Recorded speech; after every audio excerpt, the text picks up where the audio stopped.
अस्सलामुअलैकुम दोस्तों, SQL server के तीसरे ट्यूटोरियल में खुश आमदीद। आज के इस ट्यूटोरियल में हम एक बहुत अहम चीज़ करने वाले हैं जो कि एसक्यूएल सर्वर की इंस्टॉलेशन है। एसक्यूएल सर्वर एक सिंपल प्रोग्राम ही है जिस तरीके से हम अपने नॉर्मल प्रोग्राम्स को इंस्टॉल करते हैं अपने विंडोज़ ऑपरेटिंग सिस्टम में, लेकिन इसमें चंद एक स्टेप्स हैं, यानी कि चंद एक जगह हैं जिनको आपको याद रखना है या उसको परफॉर्म करना लाजमी है। अगर वो आप सही तरीके से ना परफॉर्म करें या उसको गलत तरीके से दे दें इंस्ट्रक्शंस, तो उसके बदले में आपका जो एसक्यूएल सर्वर है वो सही तरीके से इंस्टॉल नहीं होगा। जब वो इंस्टॉलेशन कंप्लीट होने के बावजूद भी आपको कुछ एरर जो है वो प्रोवाइड करेगा। तो इससे बचने के लिए आज बाकायदा तौर पे एक पूरा ट्यूटोरियल ऑर्गेनाइज़ किया गया है जिसके अंदर हम एसक्यूएल सर्वर की जितनी इंस्टॉलेशन के स्टेप्स हैं उसको बाकायदा वीडियोस में मैं जो आपको एलिब्रेट करूँगा।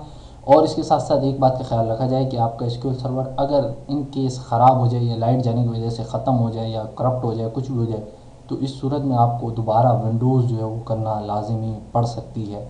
इन केस श्योर नहीं है, लेकिन 80 to 90% यही होता है कि वो विंडोज़ जब तक आप नहीं करते दोबारा या सिस्टम को रिस्टोर नहीं करते, उस वक्त तक जो है वो एसक्यूएल सर्वर जो है आपके पास प्रॉपरली रन नहीं होता।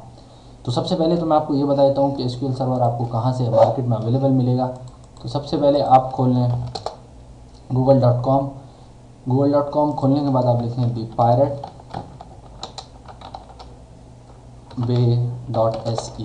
ठीक है, ये एक टॉरेंट साइट है क्योंकि जाहिर सी बात है एसक्यूएल सर्वर जो है वो एक हमारे पास समझ लें कि एक तरीके का पेड कंटेंट है, यानी कि हम उसको पे करके ले सकते हैं।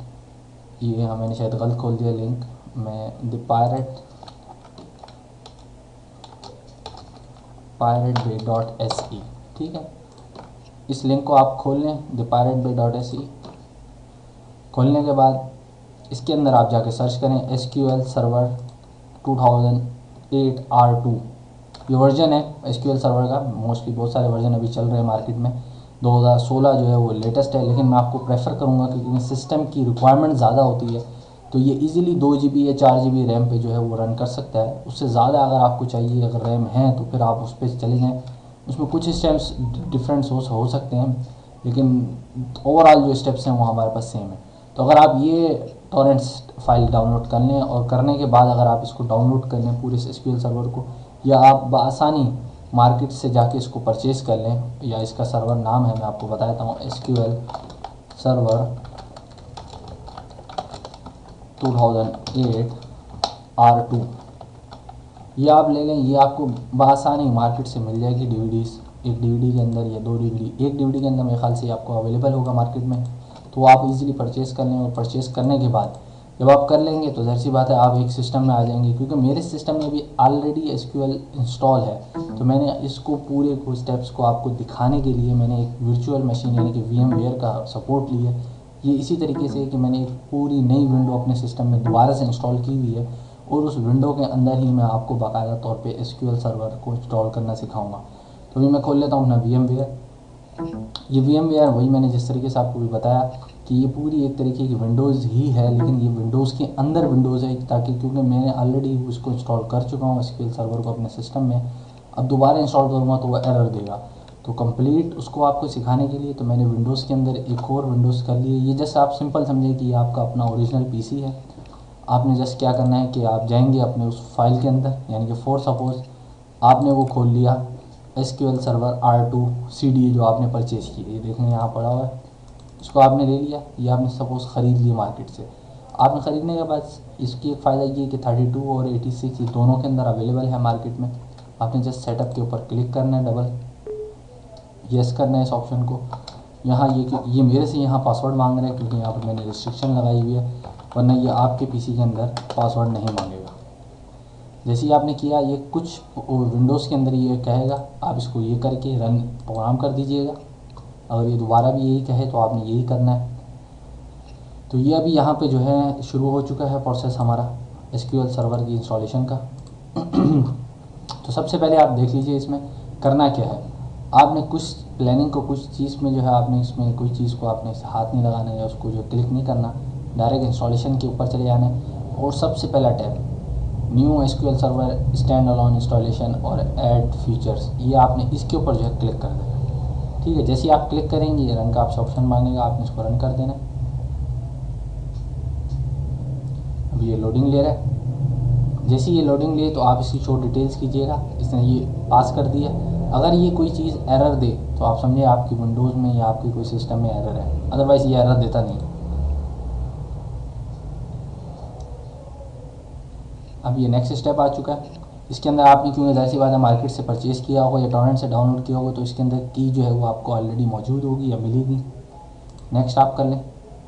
नेक्स्ट करने के बाद आपने जस्ट एक्सेप्ट करना है और यहाँ पे नेक्स्ट। जैसे ही आपने नेक्स्ट कर दिया, अब इंस्टॉल का यहाँ पे इसको जस्ट आपने क्लिक कर दीजिएगा।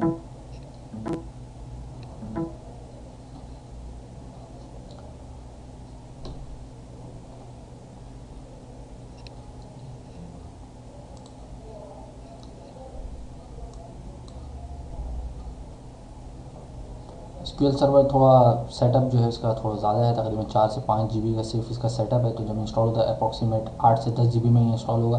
तो ज़ाहिर सी बात है ये थोड़ा सा जो है टाइम कंज्यूमिंग होगा आपके लिए। और क्योंकि मैं ये ऑलरेडी एक सिस्टम के ऊपर सिस्टम इंस्टॉल कर रहा हूँ, तो मेरे लिए ये थोड़ा कम्प्लेक्स है। जो मेरी मशीन थोड़ी मैसिव है, तो इस वजह से ये थोड़ा सपोर्ट कर रहा है। अदरवाइज़ अगर ये आप नॉर्मल पीसीज में करें तो ये काफ़ी ईज़िली हो जाएगा।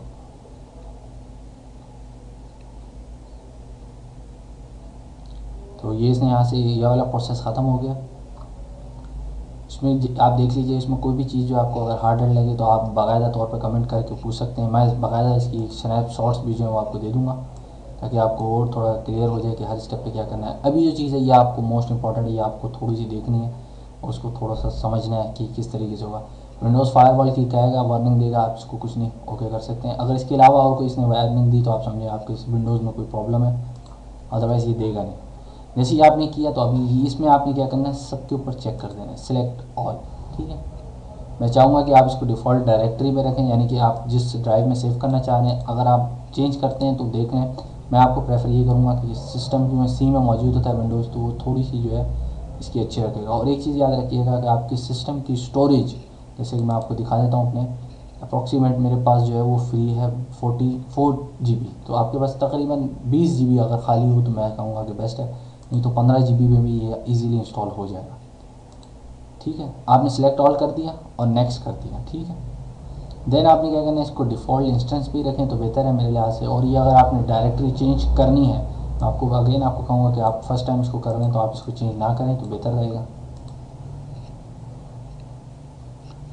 अभी आपको बाकायदा बता रहे हैं कि कितनी डिस्क स्पेस में ये सी मिलेगा, 1200 इतनी GB, इतनी तो टोटल 4.5 GB के अंदर ये जो है वो इंस्टॉल हो जाएगा। सॉरी, तकरीबन 2.5 GB में, और ये 45 GB वहाँ बता रहे हैं। नेक्स्ट कर दें इसको सिंपल। अभी ये जो फेज़ है ये आपने मोस्ट इंपॉर्टेंट फेज़ है, इसको मैं थोड़ा नीचे कर दूँ। ये देखिए, इसको थोड़ा सा वाइट कर रहा हूँ। और ये आप देखिएगा बहुत सारे बंदे यहाँ पर गलती कर सकते हैं। सबसे पहले आपने क्या चीज़ करनी है, ये देखें, सिस्टम सेलेक्ट करना है सर्वर एजेंट के अंदर। देन इसके अंदर भी आपने क्या करना है, सिस्टम सेलेक्ट करना है। देन नीचे वाले में इसमें अगेन आपने सिस्टम सेलेक्ट करना है। देन अगेन जो लास्ट है इसके अंदर भी आपने सिस्टम सेलेक्ट करना है। लेकिन जो सबसे लास्ट है उसके अंदर आपने थोड़ा सा चेंज करना है, नेटवर्क सर्विसेज की जगह यहाँ करना है नेटवर्क सर्विसेज।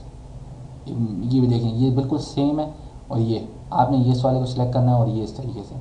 और एक चीज़ को और ख्याल कीजिएगा, ये जो मैनुअल है इसको आपने क्या कर देना है, ऑटोमेटिक। ठीक है, बाय डिफ़ॉल्ट सेटिंग्स हैं, ये आपको खुद करनी पड़ती हैं, सीखनी पड़ती हैं, बाकायदा तौर पर सिखाई जाती है मार्केट में। लेकिन ये मैं आपको इसलिए बता रहा हूँ क्योंकि जब तक आपके पास सर्वर ही नहीं होगा तो आप उस पर कोई भी चीज़ परफॉर्म नहीं कर सकते। तो एक दफ़ा फिर देख लीजिए इसे, इस तरीके से आपने रखना है। ये ऑटोमेटिक, ये डिसेबल ही रहने दीजिए, और ये सब कुछ इसी तरीके से। ठीक है, देन आपने क्या करना है, इसको सिंपल कोई चीज़ को आपने छेड़ना नहीं, जस्ट नेक्स्ट कर दीजिए। नेक्स्ट करने के बाद अब ये जो फेज़ है इसको भी आप ज़रा थोड़ा ध्यान से देखिएगा। ये विंडोज़ ऑथेंटिकेशन मोड है, ये रखें हैं। मोस्टली जो है कुछ लोग इसको इस्तेमाल करते हैं, लेकिन मोस्टली जो है मिक्स मेथड जो है वो इस्तेमाल करते हैं। तो मैं भी आपको ये कहूँगा प्रेफर आप क्या करें, इसे मिक्स मेथड। पासवर्ड आप इसके अंदर 1 2 3 दे दें और कंफर्म भी 1 2 3 करवा दें। और देन आप इसको क्या करें, add user. Add current user से मुराद जो भी सिस्टम में लॉगिन यूज़र है उसको ये सपोज कर लेगा। ठीक है, थोड़ा सा टाइम ले रहा है, ये आप देख लीजिए। आपके भी सिस्टम में ऐसे ही लेगा टाइम, इसमें कोई आप नहीं समझिएगा कि कोई सिस्टम का फॉल्ट है, ये इसी तरीके से जो है इंस्टॉल होता है। देन आपने क्या करना है, ये देख लीजिए, ये mix mode 1 2 3 1 2 3 password confirm, then add current user, next. Again आपने इसके अंदर ऐड करंट यूज़र दे दीजिएगा। जैसे ही आपने यहाँ पर क्लिक किया, तो यहाँ पे आप देखिएगा करंट यूज़र जो है वो आ चुका है, ठीक है। देन आपने नेक्स्ट कर दीजिए। अब नेक्स्ट करने के बाद आपने किसी भी पॉइंट को आपने कुछ नहीं करना, जस्ट आपने नेक्स्ट करना है। अगेन इसमें भी कुछ नहीं आपने चेक करना, जस्ट नेक्स्ट कीजिए। अब शो डिटेल्स कीजिए, ठीक है। करने के बाद आपने अगेन नेक्स्ट कर दिए ना। नेक्स्ट करने के बाद फिर आपने ये जो पूरा फेज़ है ये आपको समरी दे रहा है कि आपने ये चीज़ें इस तरीके से करनी है। जस्ट आपने जो है इंस्टॉलेशन के ऊपर क्लिक कर देना है। अब चूँकि ये काफ़ी लंबा फेज़ है इंस्टॉलेशन का, तो इसमें जस्ट कुछ भी नहीं होगा। अगर इन केस अगर आपके पास कोई यहाँ पे एरर आ जाए या कोई चीज़ आ जाए तो समझिएगा आपका एसक्यूएल सर्वर जो है वो सही नहीं है, उसका सेटअप में कोई ना कोई फाइल मिस है या कोई चीज़ प्रॉब्लम है। अदरवाइज़ अगर ये सक्सेसफुली ये पूरी की पूरी बात यहाँ तक कंप्लीट हो जाए और यहाँ पे लिखा हुआ आ जाए कंप्लीट, क्योंकि मैं अभी यहाँ पे वीडियोस को पोस्ट कर दूँगा, तकरीबन 10 से 15 मिनट का या 20 मिनट का जो टाइम लेता है इसको इंस्टॉल होने में सारी फाइल्स को। तो मैं नहीं चाहूँगा कि उसको वीडियोस की ड्यूरेशन के अंदर डालूँ, तो मैं वीडियो को पोस्ट कर रहा हूँ और पोस्ट करने के बाद जब ये कंप्लीट हो जाएगा यानी कि इसके ऊपर आ जाएगा, देन मैं आपको वहाँ से कंटिन्यू करूँगा, ठीक।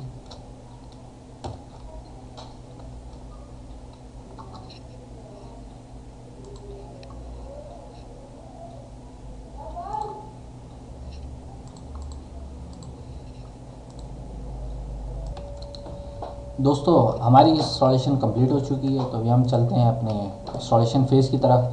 आप देख सकते हैं कि यहाँ पे एक एरर आया है जो मेरे पास है रिपोर्टिंग सर्विसेज का। ये जो रिपोर्टिंग सर्विस का एरर आया है ये माइट भी मेरे जो है VMware की वजह से आया, क्योंकि मैंने इसको वर्चुअल के ऊपर चलाया है। उसके अलावा इसके अंदर आप देख सकते हैं कोई एरर जो है वो नहीं आया, आना तो ये भी नहीं चाहिए था। बहरहाल ये आपके पास इंशाल्लाह जब आप इसको इंस्टॉल करेंगे तो उसमें ये नहीं आएगा। तो ये आप देख सकते हैं। तो जैसे ही आपने ये कर दिया नेक्स्ट कीजिए। नेक्स्ट करने के बाद ये आपसे पूछेगा कंप्लीट विद फेलियर्स। आप इसको चेक कर लेते हैं कि ये आया कि सही चला है या नहीं। आप इसको बंद कर दें। देन आपने विंडोज़ का टैब दबाइए, ऑल प्रोग्राम्स, SQL सर्वर 2008, और ये देख रहे हैं ये SQL सर्वर मैनेजमेंट स्टूडियो। इसको आप बाकायदा तौर पे यहाँ से उठा के बाहर पिक कर दें ताकि आपको जो है बार बार ढूंढना ना पड़े। आप इसके ऊपर क्लिक करें तो ये फर्स्ट टाइम जो है इस तरीके से इंस्टॉलेशन करेगा। अब आपने यहाँ पे क्या देना है, यहाँ पे सर्वर नेम की जगह आप जस्ट सिंपल डॉट दे दें। डॉट से मुराद लोकल होस्ट भी कहा जा सकता है इसे। उसके बाद सर्वर ऑथेंटिकेशन, ठीक है। देन आपने इधर टाइप करना है लॉगिन आप यूज़र नेम दीजिएगा SA। ये SA जो यहाँ पे लॉगिन हम यूज़र देते हैं ये सुपरफिशियल यानी कि जो है हमारे पास सबसे हाई प्योरिटी जो यूज़र होता है उसके लिए रखा जाता है। और पासवर्ड आपने हमेशा वही देना है जो पासवर्ड आपने वहाँ लिखा था मिक्स मोड के अंदर 1 2 3। रिमेंबर कीजिए, दुआ करेंगे इसके अंदर कोई एरर ना हो। और ये देखिए ये आप बाकायदा तौर पे हमने सक्सेसफुली इसकी इंस्टॉलेशन कर दी है। अब ये हमारे पास SQL सर्वर जो है वो कंप्लीट इंस्टॉल हो चुका है। तो आज के इस ट्यूटोरियल में जो चीज़ हमने सीखी कि वो किस तरीके से हम बाकायदा SQL सर्वर की इंस्टॉलेशन करेंगे, स्टेप बाय स्टेप मैंने आपको प्रोसीजर भी दिखाया। हालांकि एक एरर भी आया लेकिन फिर भी ये SQL सर्वर सक्सेसफुली इंस्टॉल हो चुका है। एरर वो आना नहीं चाहिए था मेरे ख्याल से। वो एरर जो आया है वो वर्चुअल होने की वजह से जो मेरी मशीन है, क्योंकि ये ऑलरेडी सिस्टम के ऊपर विंडोज़ इंस्टॉल है और उस विंडोज़ के ऊपर मैंने आपकी फ़ायदे के लिए यानी कि आपके फेवर के लिए कि आपके लिए आसानी हो जाए, बाकायदा तौर पे आप वीडियो देख के इसको सीख लें, ना कि आप कोई इमेजेस देख देख के आप उसको इंस्टॉल करें। बहरहाल मैं ब्लॉग के ऊपर इमेजेस भी इसकी रख दूँगा ताकि आप उसको देख के आसानी तौर पे अगर कोई स्टेप आपको भूल जाए तो आप उस पर देख सकें। तो आज के ट्यूटोरियल के लिए इतना ही। इंशाल्लाह नेक्स्ट ट्यूटोरियल में मिलते हैं और हम बाकायदा तौर पे अपना SQL स्क्रिप्टिंग का स्टार्ट करेंगे कि जिसके अंदर हम बात करेंगे कि किस किस तरीके से हम SQL का यूज़ करेंगे या उसकी बेसिक्स को हम लेके चलेंगे। तो तब तक के लिए इजाज़त, अल्लाह हाफ़िज़।